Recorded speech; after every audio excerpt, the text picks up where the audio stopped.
Hi everyone. Before this story unfolds, take a second to like, subscribe and support this channel because stories like this deserve to be told, remembered and shared. Welcome to Black Queen Dominion, where overlooked women rise, truth replaces arrogance and silence turns into power. This story begins the way many Black women's stories do, not with noise, not with applause, but with restraint, with patience, with a silence that others misread as submission. From the outside she looked like a woman who had married into comfort, maybe even luck. She was the sister-in-law who arrived quietly, dressed simply, speaking softly, never demanding attention.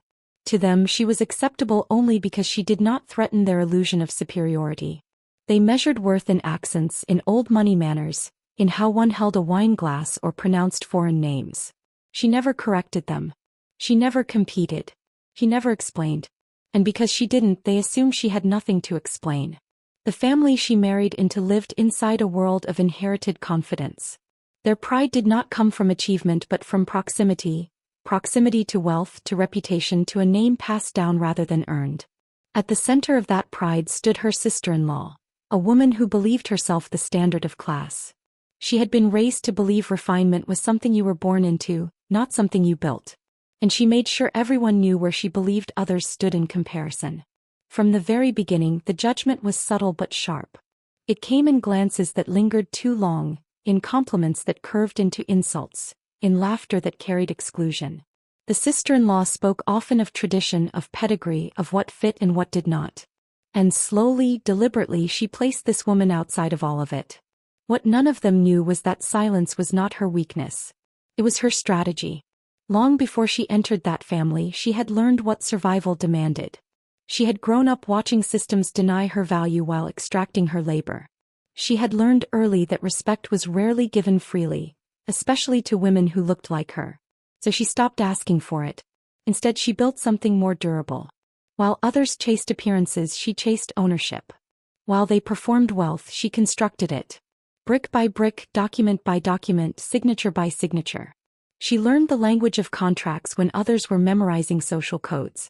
She understood land, equity, and leverage while they obsessed over status. The house they lived in, the one they proudly displayed to guests, the one they credited to family legacy, was not born from inheritance. It was born from her vision. Years earlier, when the land was nothing more than a neglected plot dismissed by those who saw no immediate glamour in it, she had seen potential. She had invested when no one else cared. She had planned when others laughed. She had financed what others would later claim. But power does not always announce itself immediately. Sometimes it waits. Inside the family, the sister-in-law continued to sharpen her sense of superiority. She believed class was proven by exclusion, by deciding who belonged and who did not. And she made it clear that this woman, despite marriage, would never fully belong. The insults were rarely loud. They didn't need to be. They were consistent. And consistency over time becomes cruelty. Still she remained calm. She remained observant. She understood something they did not. That the moment truth is revealed matters more than the truth itself. Timing, she knew, was everything. She watched as the sister-in-law hosted gatherings inside the very walls she had financed. She watched as credit was taken, as stories were rewritten, as ownership was assumed rather than confirmed. She watched as the woman who mocked her taste, her upbringing, her very presence, walked confidently across floors paid for by her labor. And she waited. Because humiliation given too early feels like anger. But humiliation delivered at the right moment feels like justice. What they called class was really comfort with ignorance. What they called confidence was really the absence of verification. They never asked questions because they never believed there was anything to ask. The idea that this quiet woman could be the foundation beneath their lifestyle never crossed their minds. But foundations don't stay invisible forever. As legal matters approached, as inheritance discussions began to surface, the air shifted. Papers were prepared. Names were written. Ownership was about to become more than assumption. And the woman they dismissed had already prepared for this moment long before any of them sensed it coming. The silence that once protected her was about to speak. And when it did, it would not raise its voice. It would simply reveal the truth. Power does not rush. It waits until it is undeniable. As discussions of legacy began to circulate within the family, the atmosphere shifted from casual arrogance to calculated concern. There were meetings, legal consultations, and quiet reassurances among those who believed their future was already secured. They spoke confidently about what would remain theirs, assuming continuity without confirmation. The sister-in-law carried herself with even more authority now, speaking as though the house, the land, and everything tied to it was an extension of her identity. The woman they underestimated watched it all unfold with precision. She understood the importance of distance at this stage. She did not insert herself into conversations. She did not challenge assumptions. She allowed the illusion to strengthen because the stronger the illusion, the more devastating its collapse. Years earlier, she had made decisions that no one else noticed. When the land was undervalued, she purchased it quietly. When development seemed risky, she took the risk. She had learned that opportunity often disguises itself as inconvenience, especially for those unwilling to see beyond comfort. She had trusted her instincts, backed by research, discipline, and patience. Every permit, every approval, every financial commitment had been placed under her authority. The signatures were hers. The responsibility was hers. The vision was hers. But credit had never been her priority. Control was. As the house rose from the ground, others had admired it from a distance, assuming it was the result of family wealth. No one questioned it because questioning would require humility. And humility was not a trait they valued. Now, as inheritance documentation approached finalization, the truth sat quietly inside sealed folders. Names typed neatly. Ownership clearly defined. The system that often failed women like her was about to work exactly as intended, not because it favored her but because she had mastered it. The sister-in-law continued her quiet campaign of belittlement. Her remarks grew sharper, cloaked in concern and tradition. She positioned herself as the guardian of family standards, reinforcing the idea that class was something one could never acquire if not born into it. She believed she was untouchable. But entitlement without verification is fragile. The woman at the center of this story understood something fundamental. Dignity does not need to announce itself. It reveals itself when challenged. And she was ready. As legal representatives prepared for disclosure, tension crept into the family space. Questions surfaced, though never directly. There was an unspoken fear that something had been overlooked. That perhaps the narrative they had repeated for years was missing key details. She said nothing. She moved through rooms like a shadow of certainty. Calm, grounded, unbothered. Her composure unsettled them more than any confrontation ever could. Because calm suggests preparation. And preparation suggests advantage. The sister-in-law mistook this calm for ignorance. She believed silence meant confusion. She believed restraint meant fear. She never considered that silence could be confidence in waiting. What she didn't realize was that everything she stood on, literally and figuratively, was built on someone else's foresight. Someone she dismissed. Someone she mocked. Someone she believed unworthy of belonging. Soon the paperwork would speak. And paperwork does not care about class. It does not respond to arrogance. It does not bend for tradition. It only recognizes truth. The day of disclosure arrived without ceremony, yet it carried the weight of revelation.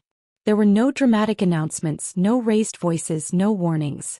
Just the quiet authority of documentation placed on a table, waiting to be acknowledged. The room felt different. Confidence that once filled the space had softened into uncertainty. The sister-in-law sat with the expectation of validation, believing this process would merely formalize what she already claimed. She was prepared to receive confirmation, not correction. The woman they underestimated remained composed.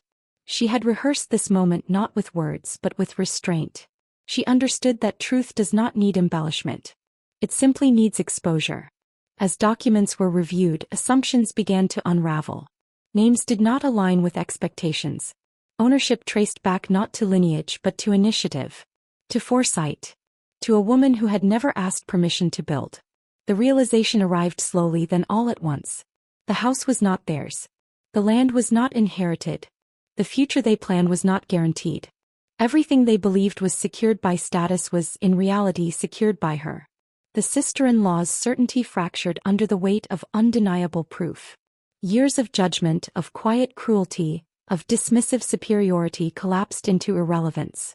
Because no amount of class could rewrite a legal fact. The woman stood firm in her silence. She did not celebrate. She did not gloat. He did not need to. Her power was not performative. It was structural. In that moment the hierarchy shifted. The one deemed unworthy now held authority. The one who mocked now depended. The one who claimed refinement now faced exposure. And exposure is uncomfortable when you've built your identity on illusion. The family was forced to confront a truth they had avoided, that worth is not inherited through arrogance but earned through action. That the woman they dismissed had outpaced them quietly, strategically, and completely. This was not revenge fueled by bitterness. This was justice delivered through preparation. After revelation comes adjustment. And adjustment is never easy for those accustomed to dominance without accountability. The atmosphere inside the house changed. Conversations softened. Glances shifted. The sister-in-law no longer moved with unchecked authority. Her confidence had been rooted in assumption, and assumption had failed her. The woman who owned the ground beneath them understood that power does not need to humiliate to assert itself. She allowed space for discomfort. She allowed time for reflection. Because true authority is patient. Every room now carried new meaning. Every wall reminded them that their comfort rested on her decisions. And for the first time, they had to acknowledge her presence not as an accessory, but as a foundation. The sister-in-law struggled with this shift. Pride does not surrender easily. But reality has a way of demanding recognition. The woman remained unchanged. Graceful. Grounded. Unmoved by delayed respect. She had never needed their approval.